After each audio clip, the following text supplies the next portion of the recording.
联合国人权事务高级专员巴切莱特呼吁中国政府允许国际调查员进入东突厥斯坦，对有关集中营的报道进行调查。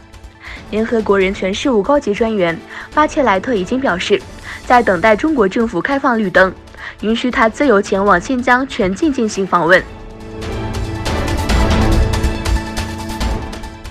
伊朗总统鲁哈尼和中国国家主席习近平谴责了美国在亚洲和世界舞台上的单方面政策。鲁哈尼在一份书面声明中称，为了统治亚洲大陆和世界，美国政府正在向伊朗、中国和其他国家施加压力。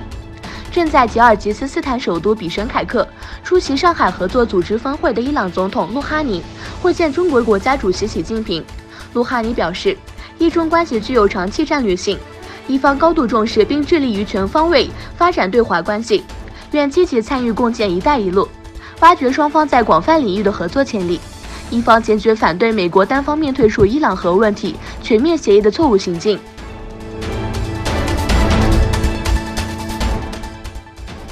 在比利时，国务委员会撤销了向沙特阿拉伯出口武器的2家公司 FM 赫什塔尔和 CMI 的许可证。比利时政府决定撤销2家军火商 FN 赫什塔尔和 CMI 的出口许可证，撤销这2家与阿拉伯国家签订贸易协定公司的决定，特别是因为沙特阿拉伯没有充分尊重基本的权利问题。指责伊朗及其伊斯兰革命卫队对阿曼湾油轮进行袭击，称没有其他国家或非国家行为者可以对此负责。联合国表示已准备好进行调解，而白宫表示，特朗普和安倍会面时讨论了阿曼湾遭袭击的2艘油轮，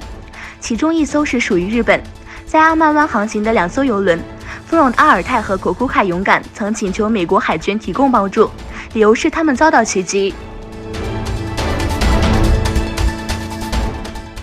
印度政府明日将对29种美国货品征收报复性关税，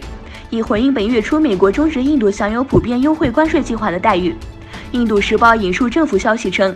新德里政府将对29种美国货品征收报复性关税，以回应本月初美国终止印度享有普遍优惠关税计划的待遇。政府消息人士指出，29种受影响美国货品包括新人核桃、豆类及钢铁产品等。美国去年对部分钢铝进口货品征收关税，令印度受到影响。印度政府一直威胁要对美国货品征收关税。印度商务部表示，尽管华盛顿决定将继续致力于在2国之间建立牢固的关系，